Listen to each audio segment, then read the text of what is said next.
Hello and welcome to the Self-Reg Show. This is a podcast with all things Self-Reg and Self-Reg connected, and I'm Susan Hopkins, your host.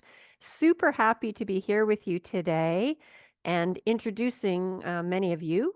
Some will already know, but to one of the key people I think on our Self-Reg team that I go to, have learned from, and love having conversations with Lisa Cranston, Dr. Lisa Cranston. Welcome, Lisa.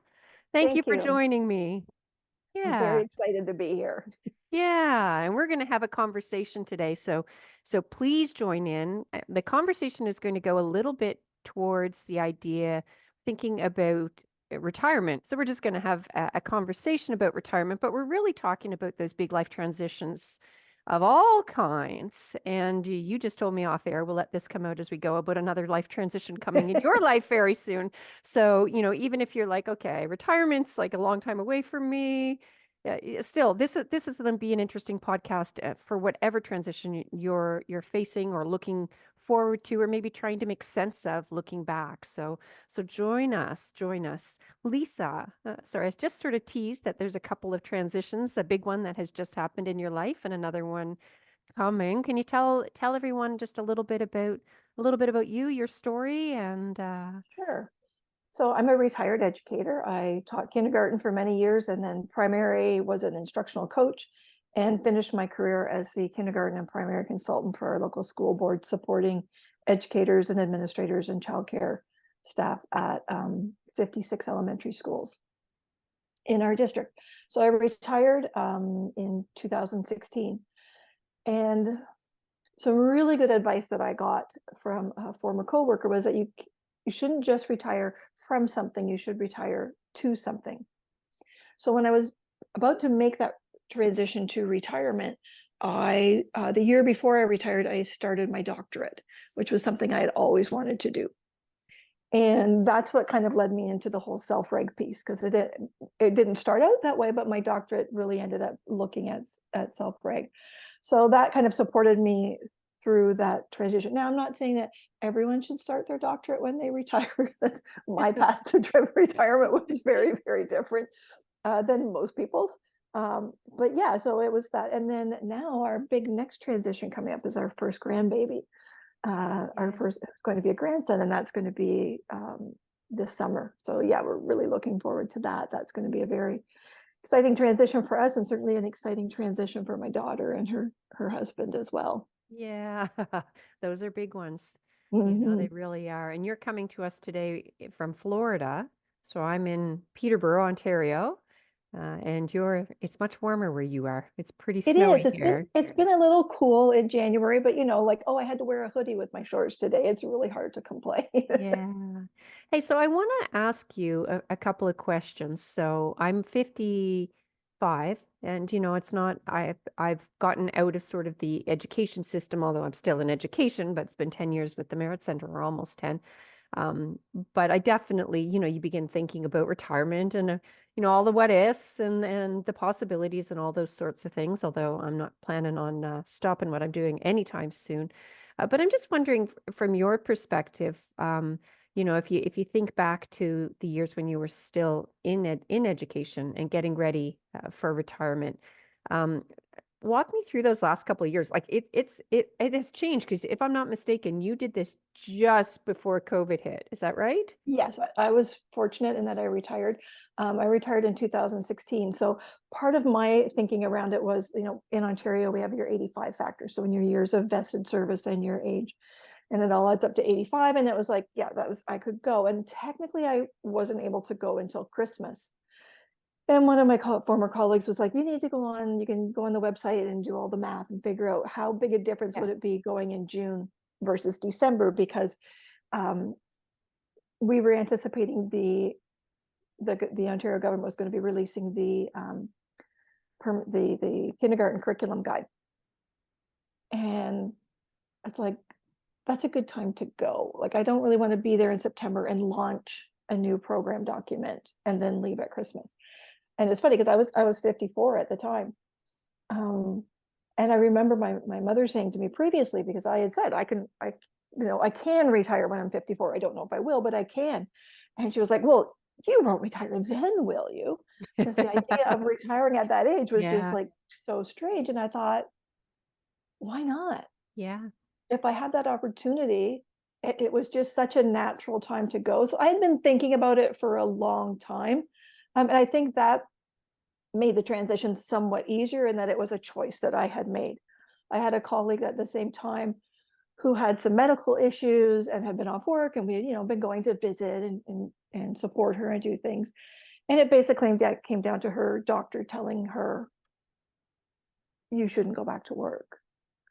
And so it was kind of the thing where she had come into work one day and then just never come back. And so, it's like some people have retirement that they choose and others have retirement thrust upon them. And so having that element of choice, I think made it easier for me. It was me choosing to retire as opposed to someone who's like let go, or someone who medically has to retire, or because of a family issue has to retire. I think Yeah. that's very, very different. So like each person's transition is very, very different and unique. We can't say if you retire like A, B, and C. No, this is what it is. This is my experience. And there's individual differences in there, which is not just reality, because there's Absolutely. privilege in being able to retire with a pension that allows, Absolutely. that makes that possible. Not everybody can do that, and then there's also individual differences. Like Stuart has supposedly retired, so he's 70 now, and he works every day. I know, because he sends me what he did well, I get it every few days, but he has a routine where he's like, I think it's 4 or 5 kind of intense hours, and sometimes it takes him over. And it's a lot of times it's writing, and sort of researching and pulling things together, which is what's going into, like, those of you that are seeing the million new courses all around us, resilience, and we've got bullying, and there's a grade, but there's all kinds of stuff coming. That's where that's the root of it all. I mean, he will be the first to tell you it takes a team. It's more than just his work, but really that's the spark of it all. But he couldn't, I don't think he could retire, like fully stop. No, and Retirement, sort of, when we think about it as it has this idea that you just stop working, but it's not. It's like you said no, when you talked about it, it is a transition, and you've transitioned in this way, so you marked it. yeah. Yeah. It has to be a transition to something. And that's where I had started my doctorate. So as well as that, I don't know how people do that and still work full time like that. It was a lot. And then because I was doing the course, I started doing the foundations courses as well. And Yeah. then so I had that learning That's where you happening and I met. at the same time. Yeah. And so I was doing my doctorate and I was doing the foundations courses, and I was kind of taking all of that learning and processing it, which turned into writing blogs, and which turned into, I wrote a book. Um, and I remember my editor saying, like, normally they tell you not to do anything else when you're working on your Yeah. doctorate. So like writing a thesis and writing a book, but it was like they were just kind of two different sides of the same coin, different ways of sharing that. No. So that was like a 2-year transition for me of, I'm no longer getting up and going into my office every day and working there, but there was still like a lot of learning and thinking and cognitive, stressors that I needed, because I couldn't have gone from this, 100 kilometers an hour, 6 days a week that I was doing full stop. Like So that would have been we difficult. you're sparking an interest in me to use the 5 steps to ask you some questions. Okay. Sure. So, we're going to go kind of conversational, but I really want to see if I can um, learn a little bit about your journey, sort of the transition, and preparing for retirement. Or, anybody out there that's listening and you're like going to a new job, it could be that, or you're going to move to a new city, or you're going to do that, or big, huge life Yeah. changes. I mean, you could apply the same. But I think it might be kind of interesting, helpful if I'm just going to ask you a few questions from the Sure. 5 steps, or 5 practices, as I like to say. So what were some of the behaviors? So if we think about, step 1 is about reframing misbehavior or stress behavior, which always makes us think of children, but it's not just children, it's us. It's Oh yeah. any of those things that we say, I shoulda, coulda, woulda, I'm like, whatever. Some of the things that might have been happening at that time, or in and around, before, during, or after. Can you think back to any of the stress behaviors that you were experiencing, or sort of signs that you knew of the stress? Well, and I'm not sure if I'm exactly answering your question, but one of the things that I used to do when I was working, because I worked at the central board office, I was doing different things every day. So it was always like I might be going to a school, or I might be going to a ministry meeting, or I might, so I had an electronic calendar that I kept with me all the time, and I was always checking my email. So when I would wake up in the morning, I like many people, my phone was beside my bed, and I would wake up in the morning, and the first thing I would do is I would Yeah. check my calendar, like, where am I going today? What am I supposed to be doing? And I would check my email, and it was like, like, are there any fires that I need to put out before I start my day? And this is before I've even gotten out of bed. Yeah. And it wasn't until after I retired that I realized what an incredibly stressful the way that was for me to start my day. It wasn't Yeah. until that stress was gone that I realized how unhealthy that had been for me. And I don't know why I wasn't able to look at it through that lens at that time. But when it's one of those things where once it's gone and you're like, it's like a stone in your shoe. Like once it's gone, you're like, you realize how painful it is. It's like, yeah, that was a really stressful way to start my day. And looking Yeah. back, it's like, that was not a good choice. And I make, Yeah. now my phone, I don't keep it in my bedroom. I charge it, I leave it out in the living room. When I go to bed, it's charging out there. So it's not get up and check and see what's going on in the world and get sucked into that negative news cycle. So that Yeah. was just one of those like aha moments after I retired where it's like, wow, I didn't realize how stressful that was. Well, and you tend to hear that, and like everybody knows, okay, don't check your phone for, we've seen a million lists of all the things we're supposed Yep. to do or we should choose. But the bottom line is it's an urge. I mean, there's a whole lot of neuroscience going on behind that urge, but yeah, there's a lot of misunderstandings out there about dopamine. So people dopamine, dopamine, dopamine, dopamine, like it's a reward, but really it's really about the seeking. And so that is the craving we have to pick up our phone, right? And look at it. And then when you don't get that good feeling from it, that's the other side of it with sort of what's going on with us neurochemically. But we have this urge, and the phone companies, the cell phone, but also all sorts of social media, they have all these different ways of triggering that in us. I mean, Yep. yeah, but it definitely is a sign. It's funny. I'm thinking the closest I can think of to compare to the transition you made is um, the most recent, I guess, was when I took the leap of faith and came here. I mean, I'd worked with Stuart for a few years beforehand in when I was in government myself and ran another organization. But to come here to Ontario to run his organization was kind of scary, right? Small organization, you've got mortgage, you want to be able, I've got a kid, I want to be able to retire to one day, or, all those sorts of things. But I remember some of my signs to reframe, like I was probably working 14, oh, I'm sure 14 hours a day. Like I couldn't Mhm. even, and it was because I had one organization which I was running, which was my full-time job, and then I was trying to help.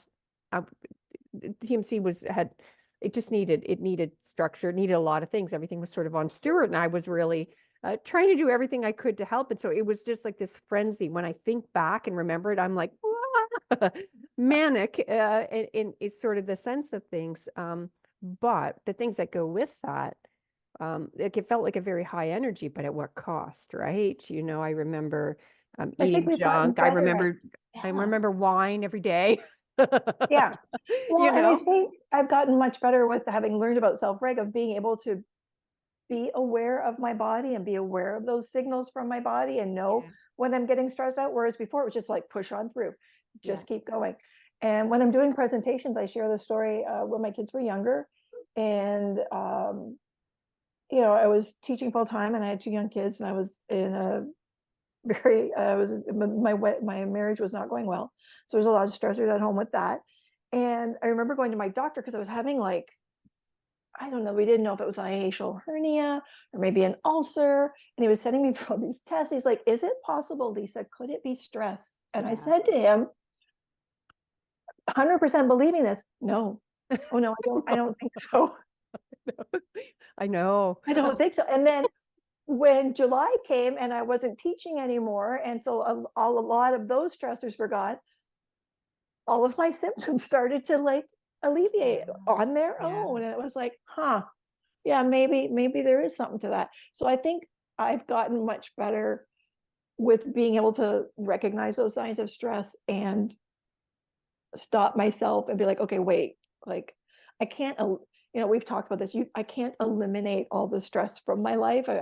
It's not a healthy thing to even try to do that, but I've gotten much better at recognizing when that load is getting too much and what my behaviors are and what my sensations are and what will work for me to bring that back down. I Yeah. mean, one of the gifts of being retired is you have more choice. I mean, when I was working, the superintendent was the direct supervisor. Yeah. And if she wanted me to do something, it was, yes, thank you for this opportunity. Like, there wasn't a choice. Whereas now, there are times when people have asked me, because it's like, yes, I could volunteer at church and I could volunteer in schools and I could do this and I could do this.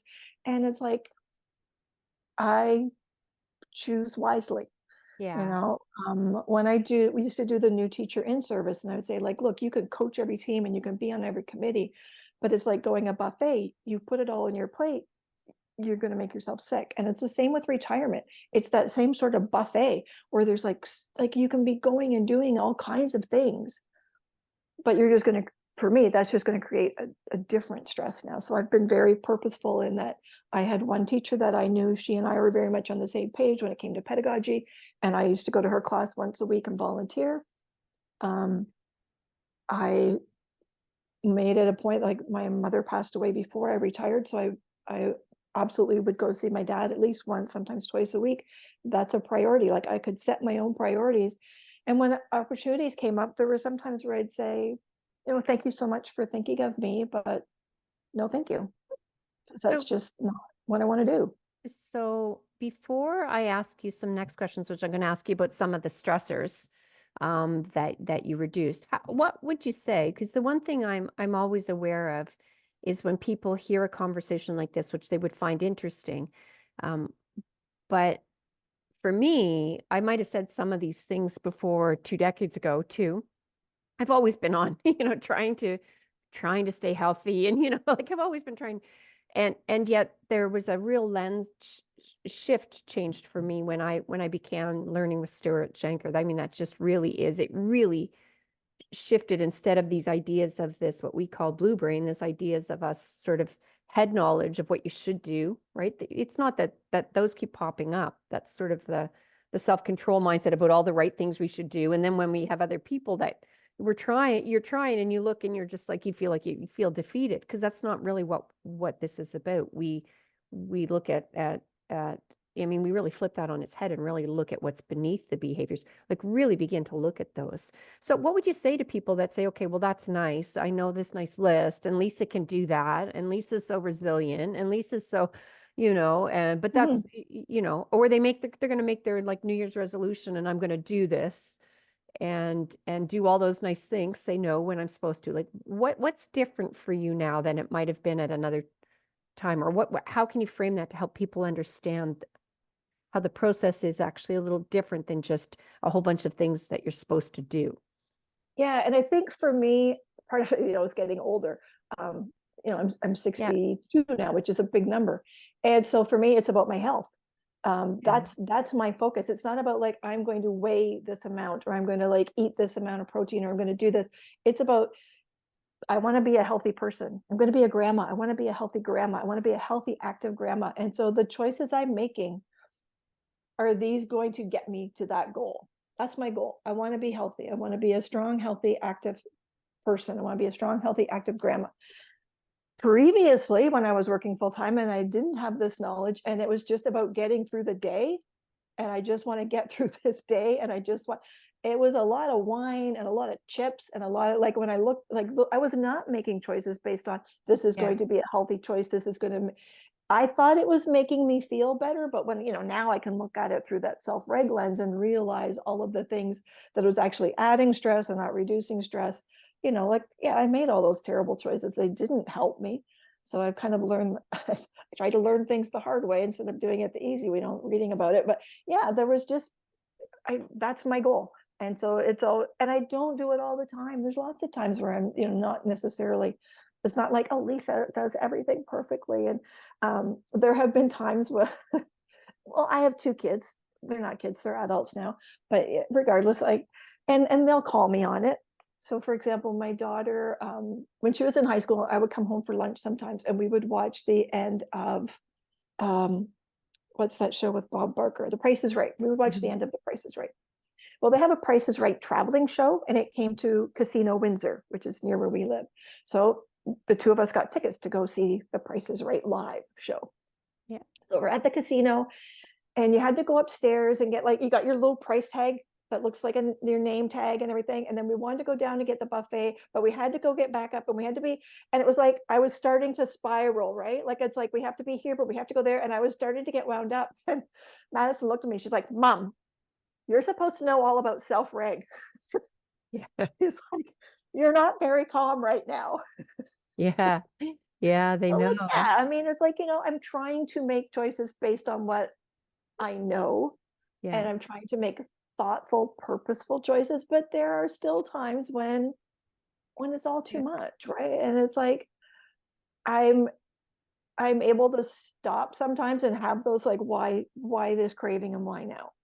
And is this really going to get me what I want? So if I'm all stressed out and yet I have a Diet Coke and a bag of chips, am I really going to feel better afterwards Yeah. or not? Like, try and play it forward.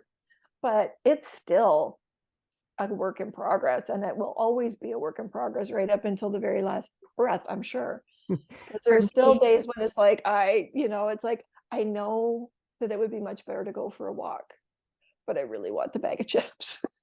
for me, the thing that really jumped out was, I knew all the good things. Everybody does, things that are healthy for you. You try to do healthy things We and all all of know those that. sorts of things. But for me, it's always been the science that you, like, right at the very beginning, you talked about going to the doctor and the doctor saying, well, maybe it's stress. And you're like, no, it's not stress. Like, we all know, oh, stress is bad for you. But when you begin to learn some of the science of what it's actually doing to your body, and like, I'm not even with this comment, I'm not saying everybody needs to go out and buy fancy, trackers or anything like that. There's all kinds of simple ways. But just noticing, for example, there's a million that we've learned with Stuart, but I just think about noticing what eating late at night or what alcohol, like, I don't drink I have very little anymore. I have a teenager. I'm trying to be a good, that's part of the reason I'm like, okay, well, I think I'm trying to be a good influence because let me tell you, it seems to matter right now, but I also feel better. But when I notice what would happen when I have a glass of wine or whatever later at night and what it does to my heart rate overnight, and then you're like, okay, that doctor in the beginning who was saying maybe this is stress, he's not saying, oh, there's a lot for you to worry about. He's saying, no, your body is Yeah. under this, it's like a pressure. And that's the wear and tear in the body. And then we ate, and, and all these things come out of that. It's like, it's almost getting a new kind of healthy awe or respect for, it's like, oh, wait a minute. And what's really cool is the more that you begin to honor that and live with things that align a little bit more, allowing for balance or that homeostasis that we talk about, the better you feel and the easier it is, right? It's more Yeah. energizing. I for one, like well, this is what I do full time. I live and breathe this stuff, but I still go red brain. There are still days, there are things yesterday. Yeah, like, we all have those days where it's like there's too much stress Yeah. and not enough energy, and it's like, Yeah. I'm at my tipping point, and Yeah. I can do everything that I can to minimize the amount of times that's happening. Whereas I feel like when my kids Yeah. were teenagers, it was a lot of the time. Yeah. Yeah. And I look back, and I look back on those and oh, I should have done this and I could have. Well, you know what? It's the Yeah. whole, when we know better, we do better. And you just kind of have to move forward with the knowledge that you've got now. One of the things I've found, and I've gotten better at this, and I mean, I'm a ways into this journey now. When I first started Self-Reg, like most people, it's all about helping other people, right? Yeah. I am much better at looking at and reframing other people's behavior and looking at other people's behavior with soft eyes. And then when I look at my own behavior, it's taken a lot to not shift to that self-control lens. So when I would see other people doing that, I would be like, kind and caring and like they, you know, what's going on in their lives. And with me, it's like, why are you eating those chips, Lisa? Like, you know better than that. You know you're just gonna feel like crap. Like, and I would look at it as a self-control, like, why aren't you having better control over the junk that you're putting into your body? And now I'm able to look at like, oh, if you like, is it because I'm not getting enough calories during my day? Is it because I'm stressed about something? Is it like what's happening? Like what's the biological reason for it, as opposed to why do you not have enough self-control? Yeah, and it's always multiple, and sometimes it's Yeah. just tomorrow's a new day. Shut it down. Yeah. Get your book. Yeah. So tell me, let me just think back to actually the transition of into retirement sort of phase. And tell me, like, what were some of the, like, if we go through the five domains of stress, Right. what were some of the stressors on you, you know, and again, that the hidden ones, the obvious ones, um, Yeah. that, See, I would say like biological stressors, that one, those suddenly reduce because all of a sudden I'm getting better sleep, I'm eating better, I'm not like shoveling food into myself as I'm driving from one school to another. It's like I can be mindful and I can cook things. So those stressors reduced immensely. The social stressors, like, yeah, it's, I mean, teaching is a very social thing. Being a consultant, like, I was meeting with people all the time. So, and my husband at that time wasn't retired and he traveled a lot for work. So he would be gone for weeks at a time. And my kids were away at university. So that was like a very sudden shift from always with people to not. yeah. And most of my friends were still working, so that's where it's like, okay, I'm going to go volunteer, I'm going to join a book club. And like, how do I do this? Because I am a person who likes to be social. I'm not a total extrovert, but I don't want to just be home by myself. So that was a little bit tricky. Like, I had to really think about how am I going to create those opportunities for myself. And because it was before COVID, because then when COVID happened, we had to redo that all. And then cognitive, well, I'd started my doctorate, so that was more than enough cognitive stress. I had taken care of that. The real surprising one, I think, and I talked about this in one of the vlogs, the video logs I did, was the pro-social stressors. I mean, it was like, that whole my mother's attitude of like, well, you won't retire then. Like, um, it is a privilege. And I do recognize that not everybody has that privilege. And it was totally coming from myself, but Mhm. that feeling of you're young, you're healthy, you have lots of energy, you have lots of time, you should be doing something purposeful. Like, Right. don't waste this Guilt. opportunity, don't Yeah. waste this time. And so there were these days where if I didn't have anything, I wasn't going to visit my dad or I wasn't going to volunteer, and I maybe was just like sitting on my couch in the sun reading a book, am I wasting this time? And I don't know, maybe part of it is having grown up on a farm where it was like, Right. if you got time to lean, you got time to clean. Like, there was like, like there was always a chore to be Yeah. done. Yeah. And there was nobody there putting that pressure on me. It wasn't like somebody was saying like, well, that kitchen floor could use it going over if you've got time to read.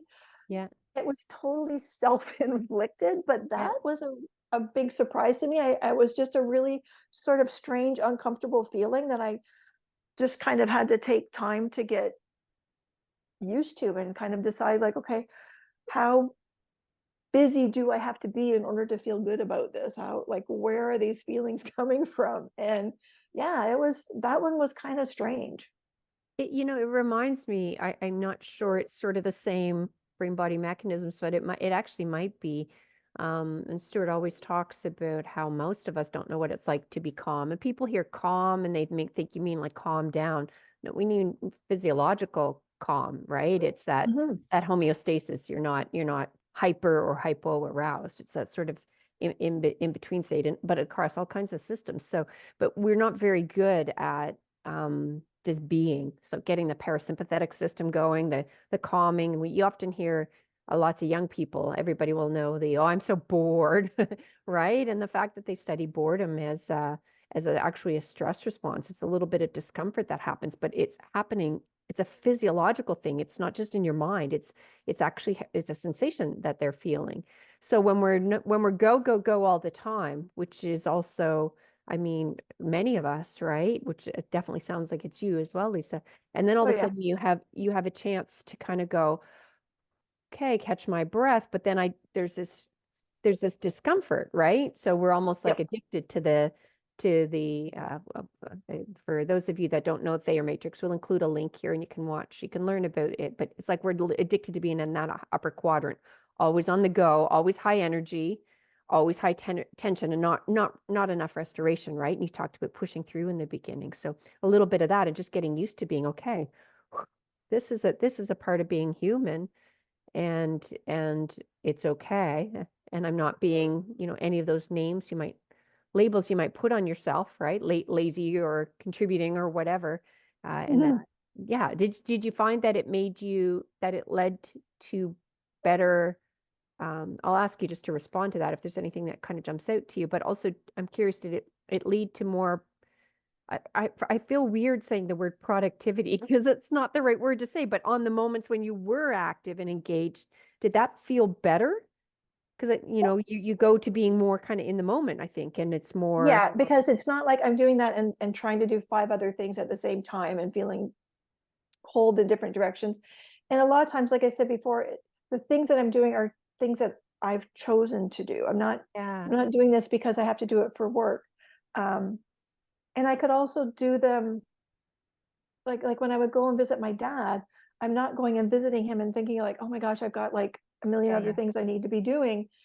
It's like I can just be here and okay, like what do you need done? Where do you want to yeah, go? And like yeah, and really be there and be connected and be in that moment. But yeah, it took a while. Like it was, I think doing the doctorate kind of gave me 2 years to postpone it because between doing that and writing the book, I was busy. And so by that end of that 2 years, then my husband had retired and now he was going to be home.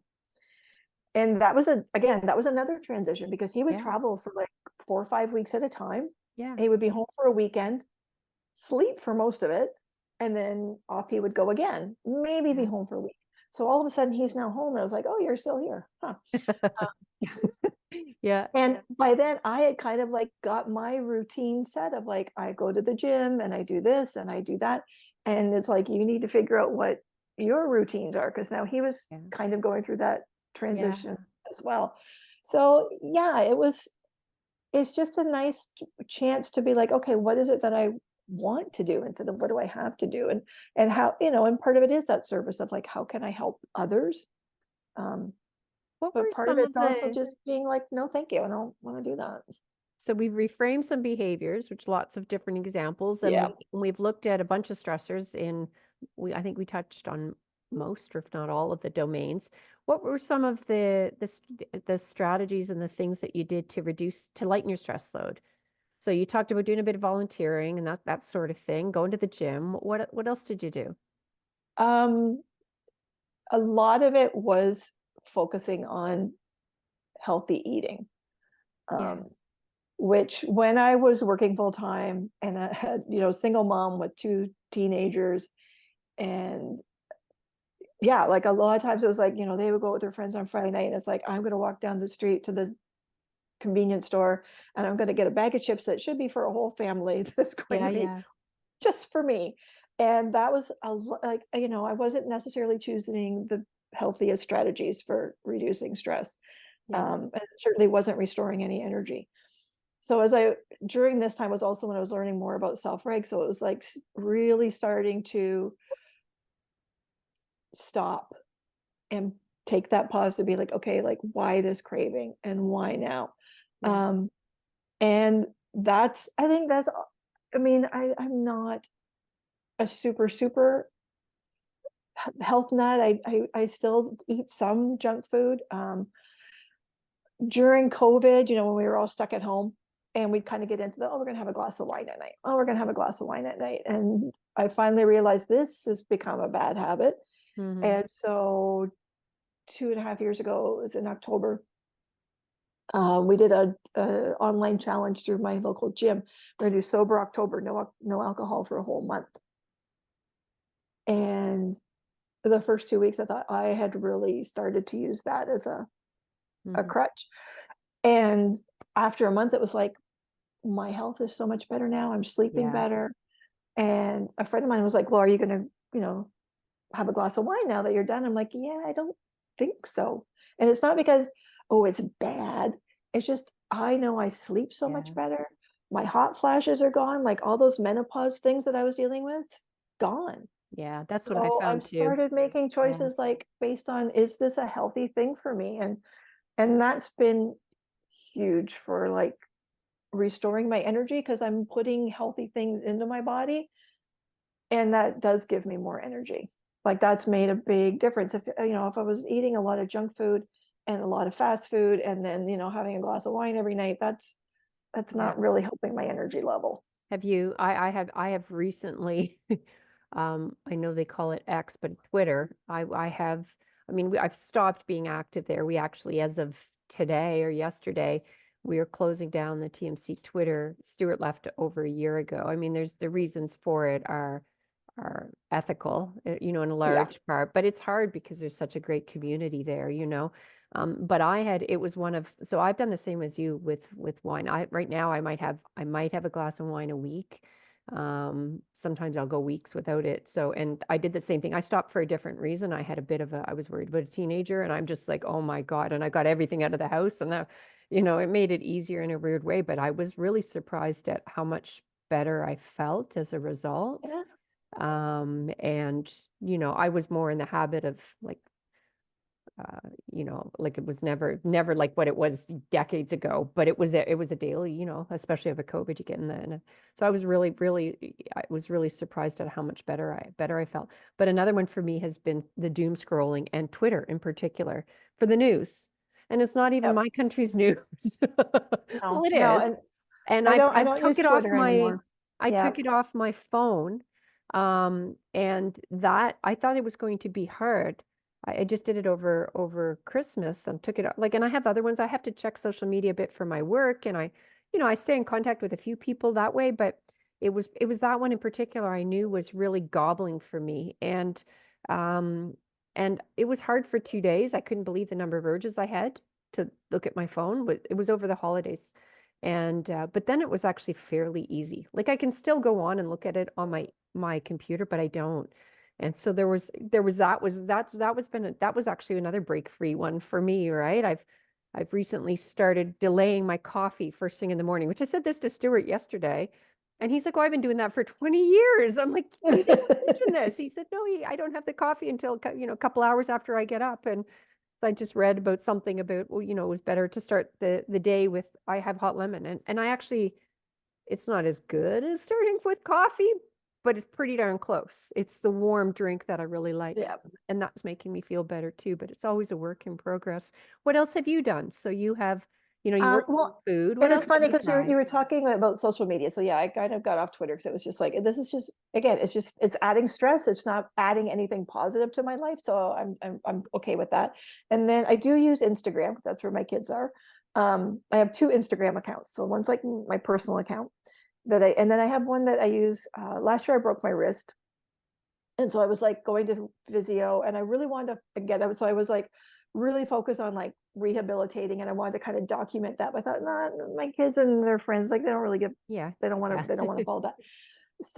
But I'm very purposeful in terms of like, who do I follow on Instagram? So I make sure I'm following lots of people who are like my age or older, who are at the gym and doing strength training and, fitness influencers who are talking about like the importance of a sustainable, healthy thing, like not some hyper body fixation or, Mhm. Yeah. Yeah. nothing that like people that are out hiking and nature things. It's like if that's making me feel good, yeah, I will follow you. I'll follow you. Like if I'm going to be scrolling, I want it to be stuff that's going to be lifting me up Yeah. and making me feel better, not stuff that's going to be like making me feel badly about how I look or how I'm dressed or whatever choices I happen to be making. So Yeah. I try to use it as a tool to reduce stress and increase energy, not as something to make me feel bad about myself. Yeah, I kind of do the same, but when people have talked about their Facebook being so awful and horrible things, mine isn't. And I've got like tons of people from all the different places I've lived. It's just because if you post one misogynist or racist or like, I am okay with different opinions, but I don't like, I'm done. And just Yeah. that's it for Racism is me. not an opinion. Like, No, no, no, no, no. done. But, and it's just, and there's only the only ones that have ever been tricky are a couple of relatives who I love, who'll post something that, whatever, I don't necessarily agree with, but it's not racism. It's just, they might have a political view or whatever that I see differently or whatever. But so it isn't down. It is more uplifting, but, Yeah. And I mean, that is a good strategy. like living in Florida for the winter, it's a choice. Yeah. Because What's that I like? love, What yeah, we want exactly. to know because Exactly. But because like I love the fact that there's sun. Like I was home for Christmas for 2 weeks and I did not see the sun for 2 weeks. yeah, It was yeah, gray, it was cold, it was miserable. Like that does not help me.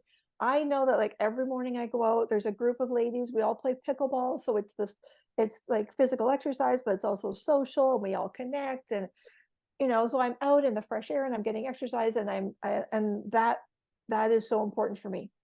However, the yeah, politics of the States, yeah, I have to, I make the choice. I could choose to engage in those conversations at the pool. I yeah, choose not to. It's just like I said, I just float away, float away. yeah, I'm not gonna have those conversations. Um, there's a group that's coming next week. They're looking for volunteers to help out at a school library. And I thought I will go and I'll hear about it and I'll find out. If you're going to ask me to go in there and censor books, no, thank you. yeah. Because you're No, right in the thick of it. I mean, there are other states, yeah. but Florida is like Oh, Florida's you're like, right yeah, up there. Yeah, there's some, and there's some lovely people here. yeah, They're not all, yeah, you yeah. know, Oh yeah, like ultra conservative, and some of them are just as perplexed by what's happening yeah, as we are. But years ago, I would have chosen to engage with some of those people, and like, I'm not going to change their minds. Like, they're yeah, not like, what, I had a talk with Lisa, and I've seen the light. No, so yeah, yeah, yeah. so And it's like it's a choice I make, but there are times when you think like, oh man, is there someplace warm in the States that's not quite this politically out of line with my own personal beliefs? yeah, yeah, yeah, I can just imagine. Well, let me ask you. So we've talked about some reframing, we've looked at some stressors, we've talked about some strategies. Those are just examples. There's a million different ways. The key Oh for yeah. anybody listening is you have to ask yourself, does it actually reduce my stress? Because some of the stuff we think we do, like I'm the worst for buying, I'll buy a new organizer, or, this thing that I'm going to do put everything, together and keep track of things, and it's going to make things better. And then it just ends up cluttering things up worse. So it's the same in many people that are following that are in schools, and you have a program that's supposed to help, and it actually, when you stand Yeah. back and say, okay, does it actually help? If it does, be honest about that, helps who and all that kind of stuff. But it's got to genuinely reduce, dial down the tension, dial down the temperature a bit. So just think about any example that might make a difference like that for you. So step number 4 is about enhancing stress awareness. So Stuart sometimes uses the acronym calm listening, embodied awareness, and reflecting. It is mindfulness in a way, but not in sort of the Eastern idea of mindfulness, although that could certainly fit, but that's not what this is. It's about being sort of present, but self-awareness, interoception, all of those sorts of things. So have you done anything in those areas, Lisa? What helps you really become, you talked about noticing it more and you're being more self-aware when you're getting a weird craving or an urge or whatever, to be able to, at least sometimes in the moment, to notice that. So that's self-awareness. Is there anything you're Yeah. doing to nurture that? Well, and one of the other things my boss used to always talk about is, and I think it's out of Stephen Covey's work, is that circle of influence, circle of control, right? And then the stuff. And I've gotten much better at that as well, in terms of like what's within my circle of control. And absolutely I'm going to deal with those things in the circle of influence, and stuff that isn't, that I used to get more stressed out about, where I'm just able to like, oh well, there's nothing. During Hurricane Ian a year and a half ago, our lanai, like our big sunroom, was like completely destroyed. It's just gone. And so we've been dealing with it still a year and a half later, and we were supposed to have contractors that were going to come and fix it, and they were going to come in January, and they were like, last January, they're going to come February, they're going to come in March. They couldn't get the materials.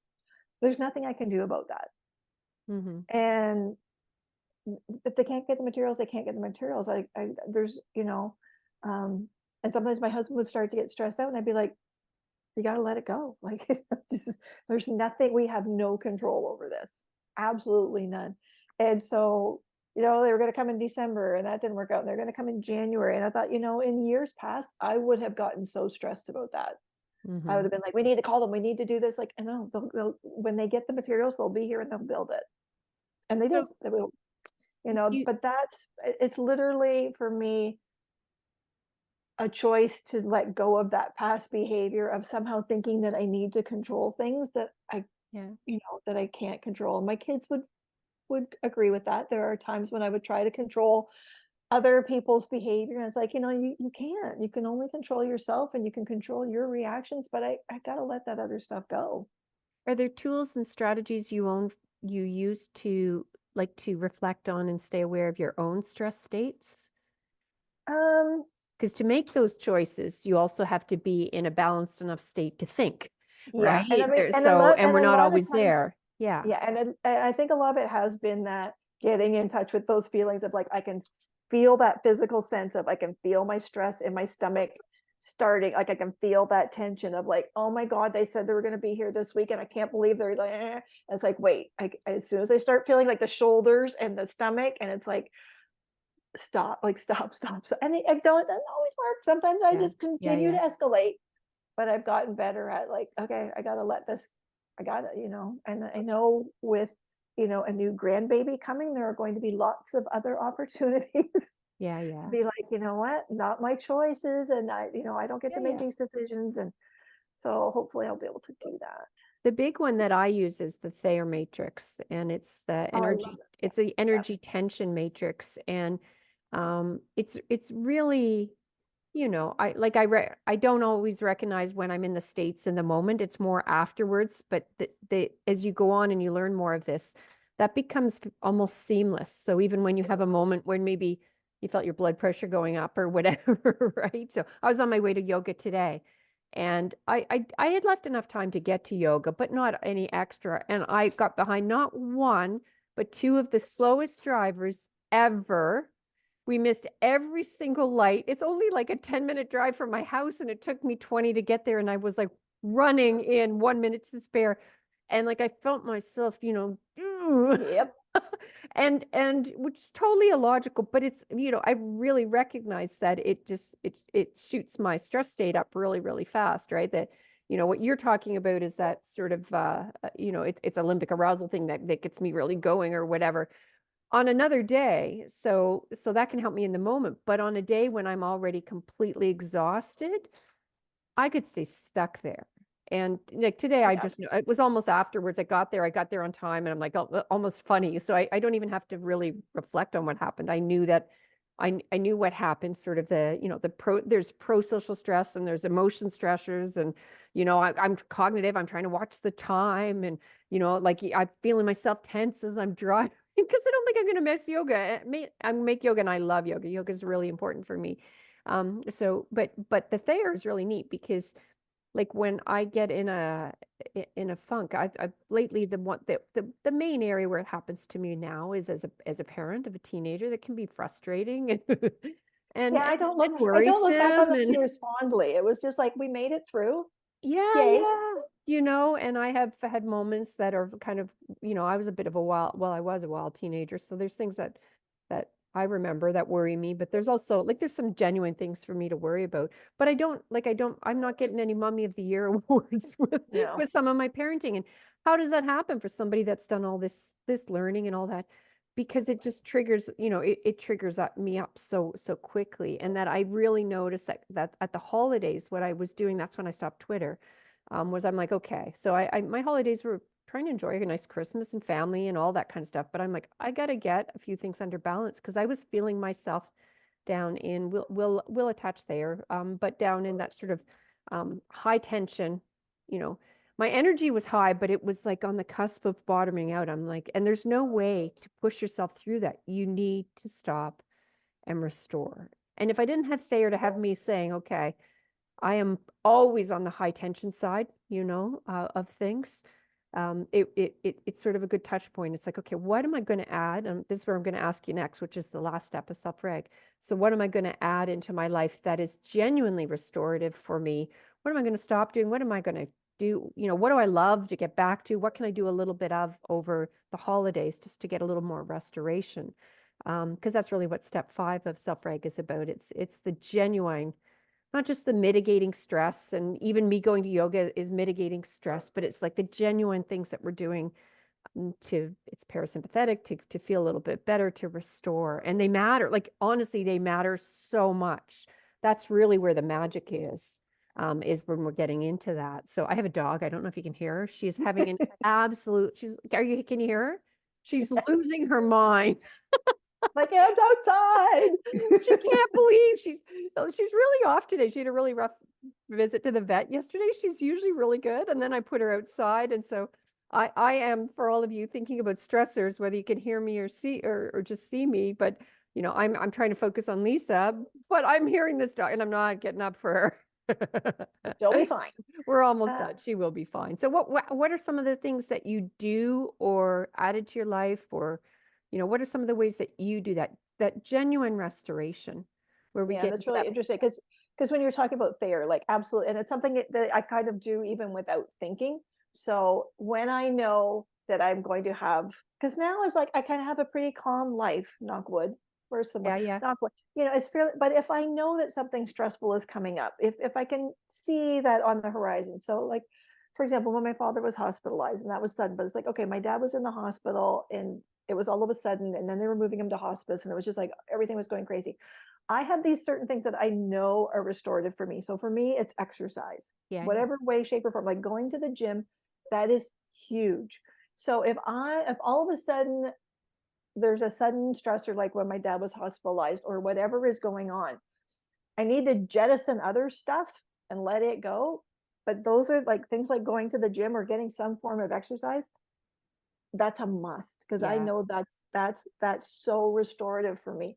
So even if it's something as simple as like, okay, when we were, with my dad, um, if now my brother is there, I'm going to go outside and go for a walk, like just to get out. Okay, maybe I'm not going to be able to make it to the gym today, but even if I can just get yeah, outside and get some fresh air and get some exercise, that is going to help me so much more than having a cup of coffee or any of those other things. Like, to me, exercise is the number one restorative practice for me that I have to find some way of doing. And so last year when I broke my wrist, so all of a sudden I can't, like, yoga is no, because if I lose my yeah, balance, yeah, God forbid, I put my yeah, hand down, and I couldn't play pickleball, and I can't. So it was like, what can I do? Because I still need to get outside and get some exercise. So a friend of mine gifted me a subscription to Peloton for a couple oh yeah, months, and they have like the guided walks with all the music, and they're like coaching you as you're walking. And one of the people here, I borrowed like one of those 3-wheel trikes, yeah, yeah, so I could go for a trike ride. I can't go for a bike ride because, again, if I lose my yeah, balance yeah, and fall, I'm going to break yeah, my other wrist. Um, but I could at least get out and go for a bike ride, and I could go for walks, and I could, and I would go over when the other people were playing pickleball and still socialize. But for me, like, that's the number yeah, one yeah, non-negotiable, is some form of vigorous physical activity, like good exercise. That makes all the difference. And I know that um, if I've been, if especially if I have to do something that's a lot of sitting. So yeah, like, yeah, being at the hospital with my dad, or being like, when we drive down to Florida, it's a 20-hour drive, like it's a day and a half. Like, I know we need to stop, and I need to find a hotel that's got a gym. yeah, Uh, yeah. like, so I know that works for me. For Um, me, one of the things I always need is quiet time, people away from people, I mean, that's just me. I actually feel really supported, and like I have lots of people around me, but I know for me the restoration does not come with a lot of people. And so I see my fire at this time of year, and as soon as it gets warm enough, I sit on my deck, and there's bird feeders and things that back there, and that's why I'll have a cough. So that's one thing, is a little bit of time to just go, right? Movement is, and getting outside in the daylight matters to me. Like I go on the treadmill and stuff like that, but I just don't enjoy Oh, it. It's same. just not, it's not my It's funny thing. because like It, 20 minutes on the yeah, treadmill feels like an eternity, and 20 minutes like, oh, I'm just barely getting warmed up if I'm yeah, going yeah. outside for a walk, What are you your know. sleep routines like? So that's a big one for me. Like I'm still not very good at it. I don't sleep. I'm a restless sleeper, but I try to really kind of guard that like almost like a ritual, if you will, right? And that's an important one for me too. Yeah, and I have and I know I should reduce my screen time before bedtime, but I haven't, and I try. I but I it's frustrating because my husband goes to bed, and I swear to God, it's like he goes to good night, and I'm like, well, I don't understand how you do that, because for me there has to be like, I usually will read. I have a gratitude journal, so I do my gratitude journal every night when I go to bed, Yeah. and Yeah. then I read for a while, or I have a crossword puzzle. It's just something to like kind of start to shift my brain down a bit. And then if I'm still having trouble falling asleep, I do like a lot of different breathing exercises where I try to, and that will usually help me fall asleep. I have to have it dark, I have quiet, it has to be just a certain amount of warmth, but I don't know, that's a menopause thing or what, but it's a challenge. It's not as bad as it was when I first started going through menopause and I was still working full time and not getting quality sleep. Um, but it is, yeah, it's a struggle sometimes. It's why when you were talking about quiet time as restorative, that's my youngest daughter. When we were traveling, my husband and I, so the kid's stepdad and the two girls, we went to Europe on a summer vacation. The kids were like in their mid-20s, and we had been in Spain, and we drove through France, and we were staying, and we had rented like an Airbnb in Paris, so it had a nice kitchen and a living room, and then like John and I had a bedroom, and the kids had a bedroom, and Madison was like in the bedroom by herself. And so I knocked, and I went in like, are you okay? Are you upset? Like, did something bother you? And she was just like, no, like I need some alone time. And so I was like, oh, okay. Like that's not something anybody else in our family does. So I saw it as like, oh, she must be angry. She must be upset, like something. And it's like, no, like I just need to be alone. And so I know that now when I travel with her, that there are going to be times when she's just going to have to go off on her own somewhere. And then that recharges her. And then back she can come and good to go.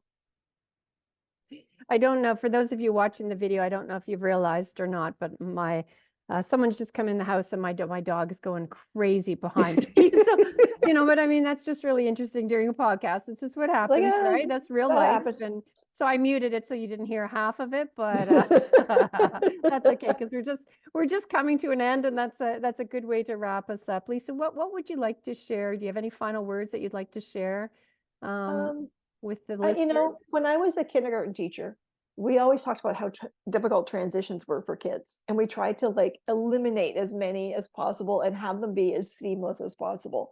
And so it's interesting for me that it's come full circle in that transitions were such a big part of my professional life, and sort of smoothing them over for other people, that now to look at them for me and to look back on like all of those transitions of like becoming a parent and becoming an empty nester and becoming a retiree, and how there are those transitions. And I guess now it's being able to be mindful of them and sort of being like, okay, what is it that I'm anticipating might this transition be like, and what might some of the stressors be around it. Yeah, it's being able to use those 5 steps to kind of walk yourself through them, and understanding that it's going to take time. It reminds me of that book, All I Need to Know I Learned in Kindergarten. So Exactly. it is. Transitions are such a big part of, well, and the early years for sure, but Yeah. it really does feel like that. Well, thank you so much. It was a really interesting conversation, and it evolved. We weren't originally talking about using the 5 steps, but they came right in, and it was really, really interesting hearing your story and your ideas, and I'm sure it will help others. I hope all of you out there listening to this podcast will share your stories of transition, ask your questions, share, any comments or feedback that you have. We would love to hear from you. And please like and follow along. There's more of the Self-Reg Show coming. Take care, Lisa. I really appreciate you taking this time today. Thanks so much, Susan.